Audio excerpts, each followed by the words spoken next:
Jamal Carter had only been with Ellison and Rowe Consulting for 3 days, but already the whispers had started. At 21, the summer intern carried himself with quiet confidence, polished but relaxed, curious but never intrusive.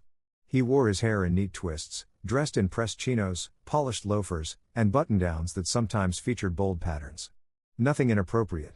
Nothing against company policy. But enough to draw subtle looks from the conservative HR department, where pale neutrals and safe choices ruled the floor. He didn't think much of it when he passed by Tanya McMillan, the firm's head of HR, on his way to the elevator that morning. She glanced up from her monitor and narrowed her eyes as if she'd just spotted something offensive. Jamal gave a polite nod. She didn't return it. By lunch, an email appeared in his inbox. Appearance policy violation, action required. His stomach dropped. He clicked it open. Dear Mr. Carter, it read.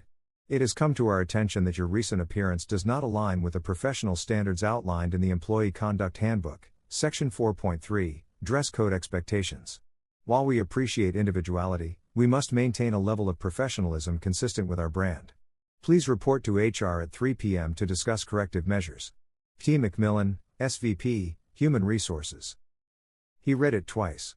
His shirt that day was a navy button-down with a subtle gold pattern near the cuffs, hardly rebellious, certainly not offensive. The partners walked around in tailored vests and flashy watches, but somehow his cuffs were a problem? He glanced around the open concept office. No one met his eyes. The message was clear: you stand out. Not in a good way. Jamal didn't panic. Instead, he minimized the window, pulled out his notebook, and quietly finished his task list. But a seed had been planted, not just of concern, but curiosity. Because what the email didn't say, what Tanya McMillan didn't know, was that Jamal's last name wasn't just Carter. It was Jamal Carter Ellison. And his mother? CEO Marlene Ellison's youngest sister. At exactly 2:58 p.m., Jamal stood outside the frosted glass door marked Human Resources, Executive Suite, his knuckles hovering just above the polished wood. The hallway was unnaturally quiet, the kind of hush that always felt more ominous than respectful. He took a breath, adjusted the cuffs of his shirt, the same one he wore proudly that morning, and knocked. Come in, came Tanya McMillan's clipped voice. Jamal entered calmly. Tanya sat behind a sleek desk, spotless and severe, like her. She wore a fitted gray suit, not a strand of her platinum bob out of place. Beside her, a junior HR associate, Olivia, sat with a company handbook already opened and highlighted. There were 2 chairs across from them. Tanya didn't invite him to sit. We appreciate punctuality, Tanya began, not looking up from her computer. Have a seat. Jamal lowered himself into the chair without a word. He crossed one leg over the other and waited, steady. We're going to keep this brief, Tanya continued. Your attire, while perhaps acceptable in more casual environments, does not meet the standards of this firm. We have client meetings on this floor. Perception matters. You represent Ellison and Rowe, whether you're full-time or intern status.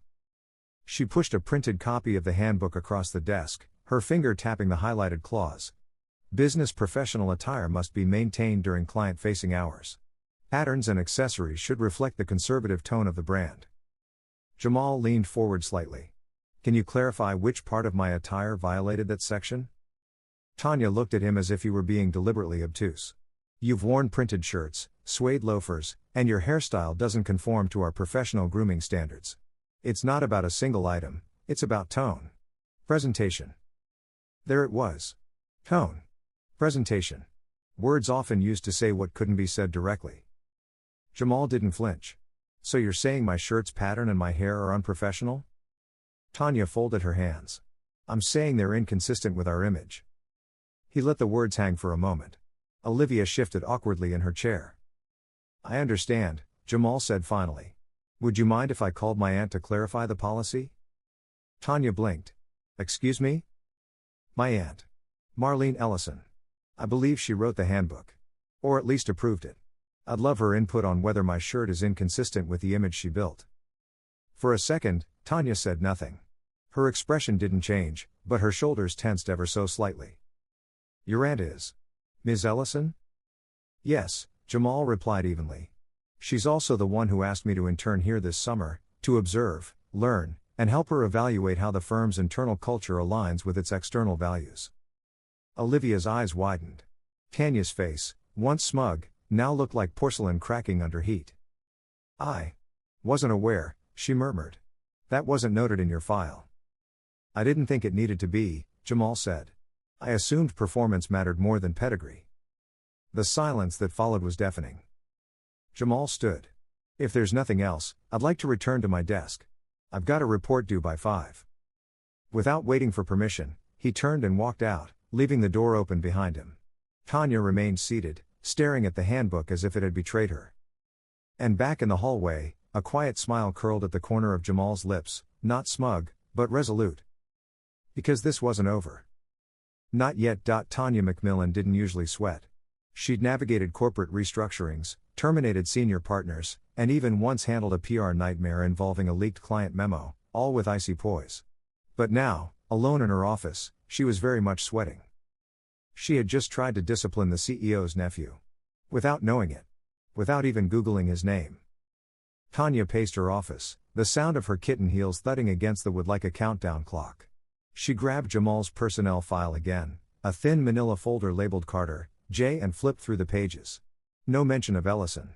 No note about familial relation. Not even a flagged contact. HR had processed him like any other summer intern.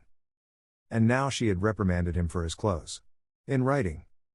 She picked up the phone. "Olivia, get me Bethany from Executive Ops. Now." 2 minutes later, Bethany's voice came on the line, chipper and unsuspecting. "Hi Tanya, what's up?"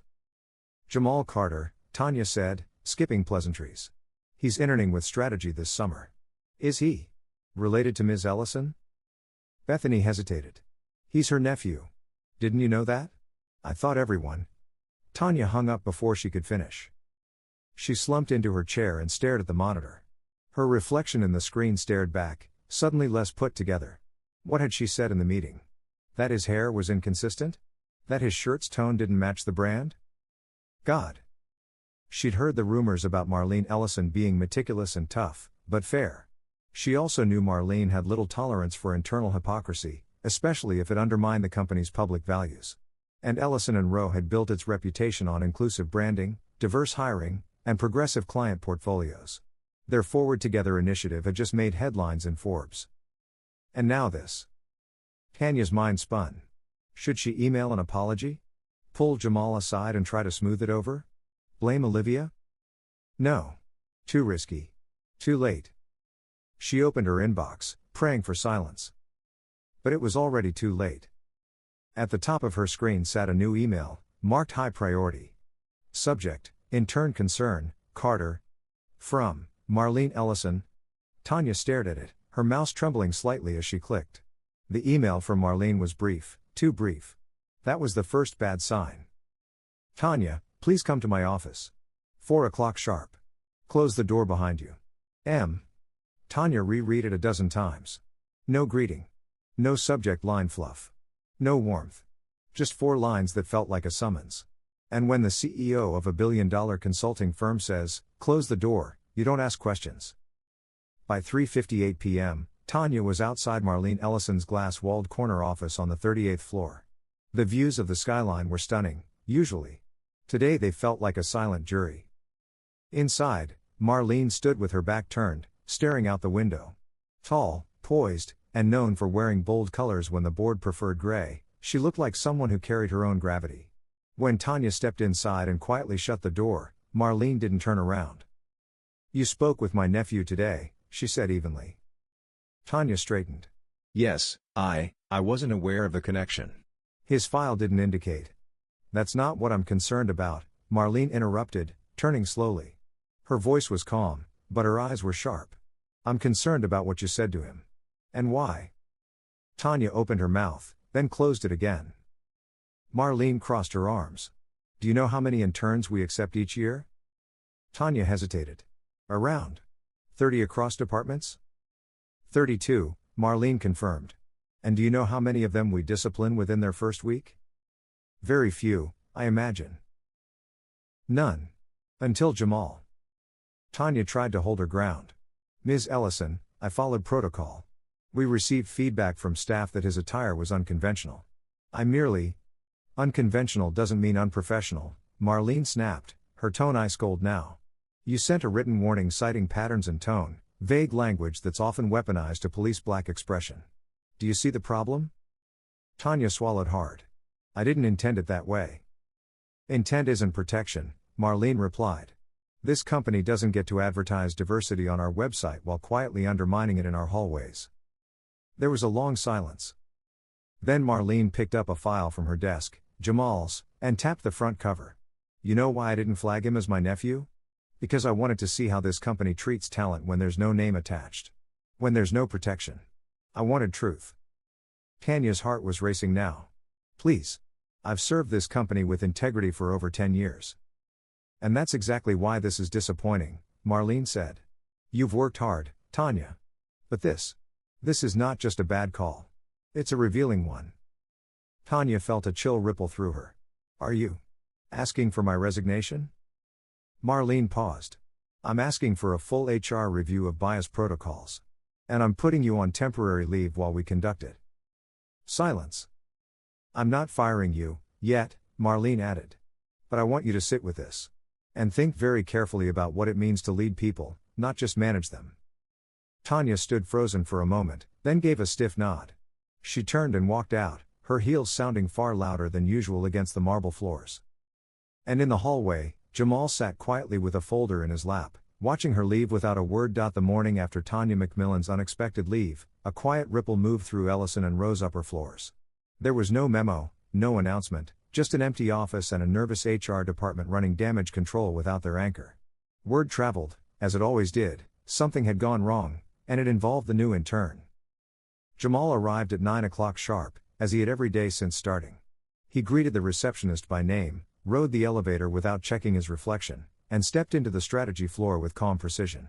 No one stopped him. No one whispered. Not this time. A message was already waiting in his inbox. From Marlene Ellison. Subject, quick touch base. Jamal, join me in my office at 10:30 a.m. I want your perspective on something. At exactly 10:28, Jamal knocked once and stepped into the same glass-walled office where Tanya had faced the consequences of her assumptions. Marlene was standing by her desk, dressed in a deep emerald blazer that commanded attention without ever needing to ask for it. She motioned him in with a warm smile, the kind that was rare in corporate offices but real when it came. Come in, nephew, she said, her voice lighter now. Sit. Jamal took a seat. You wanted to talk? Marlene nodded. More than talk. I want to listen. What happened this week shouldn't have. But it did. And I want to know what you saw, what you felt. Because what you experienced. It wasn't just about HR. It was about culture. And culture is everyone's business. Jamal hesitated. Are you asking me to file a formal complaint? I'm asking you to help me change things, she replied. Not from the sidelines, from the inside. He blinked. But I'm just an intern. She gave him a knowing smile. For now. But I want more than your summer. I want your voice in the room. I'm assembling a task force to audit our internal equity practices, quietly but thoroughly. Employees, leadership, even vendors. I want you on it. Jamal sat back in his chair. He wasn't expecting this. Not a promotion, not a spotlight, but a role that actually mattered. You are asking me to help reshape the culture of the firm? I'm asking you to help hold a mirror up to it, Marlene said. You don't have to solve everything. But I trust your instincts. And I think you see things others miss. There was a long pause as Jamal let that sink in. Then he nodded. Okay. I'm in. Marlene smiled. Good. We'll start next week. But today? Go meet with the DEI lead and sit in on the leadership roundtable. I want you to observe, and I want them to see you. Jamal stood, thanked her, and walked out of the office not as an intern under review, but as a rising voice that couldn't be dismissed. This time, when he passed HR, the doors stayed closed. And the whispers had stopped, not out of fear, but recognition. Because now they knew, he belonged. The executive roundtable met every other Thursday in Conference Room D, a glass-encased space on the 40th floor reserved for decisions that shaped the future of Ellison and Rowe. This wasn't a space where interns went. Not to observe. Not to speak. Not even to refill water pitchers. But Jamal was there. He arrived 5 minutes early, wearing a tailored charcoal blazer over a patterned shirt, vibrant, proud, and intentional. The same kind of shirt Tanya had cited as inconsistent. This time, no one dared say a word. Inside the room, a long oval table stretched beneath hanging pendant lights. 12 directors were already seated, murmuring to each other, coffee cups in hand, tablets glowing softly. Most of them middle-aged, white, confident. A few raised their brows when they saw him walk in. None of them smiled. Marlene was already seated at the head of the table. She gave Jamal the smallest nod, then gestured to the open chair beside her. A clear signal, he's with me. As the meeting opened, department heads gave updates on Q3 projections, client renewals, and upcoming campaigns. Jamal sat still, listening, absorbing everything, not just the words, but the glances, the cadence, the power dynamics. Then, halfway through the agenda, Marlene closed her tablet and spoke. I'd like to add something. As some of you know, we're launching an internal audit of our equity practices. Hiring, feedback loops, promotions, and culture. I've asked someone to be part of that process, someone who sees the firm through a different lens than we do. I believe that perspective is not only valuable, but necessary. She turned to Jamal. Jamal Carter, intern with strategy, will be observing and contributing directly to this team as we move forward. The room fell still. A few executives nodded stiffly. One looked down at his notes. Another forced a polite smile. Only one spoke. It was Darren Cole, VP of Client Relations, sharp suit, tight jaw. Ms. Ellison, he began carefully, I'm sure Mr. Carter is bright. But this is a leadership forum. Equity work requires experience in organizational behavior and HR architecture. I'm not sure a summer intern. He's not here to teach us policy, Marlene cut in. He's here to remind us what blind spots look like. Darren leaned back slowly. Of course. Jamal kept his face calm, but inside, he felt the weight of the room, not just skepticism, but pressure. He wasn't being given a seat at the table. He was claiming it. With all eyes watching to see what he would do next. Marlene turned to him. Jamal, anything you'd like to share before we close? He looked around the table. 12 executives, dozens of decisions, hundreds of careers beneath their influence. And now? Him. Yes, he said evenly. I think every policy looks objective when you're the one writing it. But when you're on the outside of that table, sometimes for reasons that have nothing to do with your skill, it all feels a lot more personal. The room stayed silent. And for the first time that day, Jamal didn't feel like an intern. He felt like a mirror. 2 weeks later, the internal audit began. Emails were sent, departments notified, and confidential interviews arranged. Jamal was no longer the intern. He was now officially on the Equity Review Committee, with a badge, a seat in cross-departmental meetings, and a directive signed by Marlene herself. Most employees gave him polite nods in passing. A few whispered support. But some, especially in HR, kept their distance. The tension lingered, not loud, but present. Jamal didn't mind. He wasn't there to be liked. He was there to be honest. And the honesty was starting to show. The audit uncovered what he already knew. Performance reviews skewed vague for minority staff. Dress code enforcement was inconsistently applied.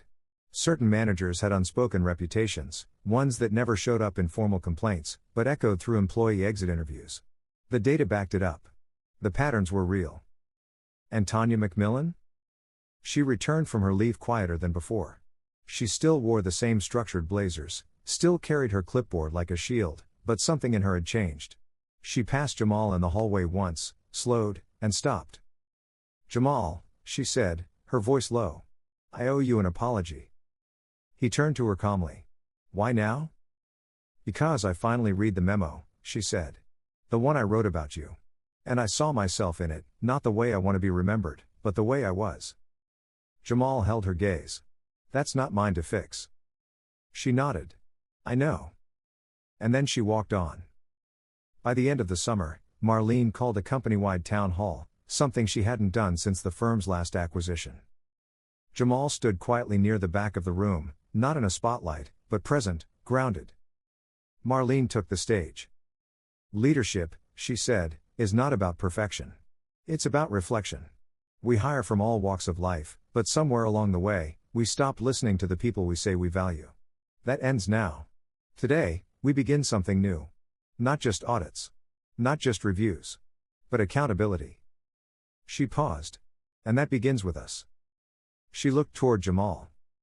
Mr. Carter reminded us that who you are should never be a liability. Especially not here. And so today, I'm pleased to announce a permanent advisory board on equity and inclusion, co-led by staff and interns alike. Because voices matter. Especially the ones we overlook. There was quiet applause. Jamal said nothing. He didn't need to. He had come in through the front door, dressed in color, told he didn't fit the mold. And now, the mold was breaking.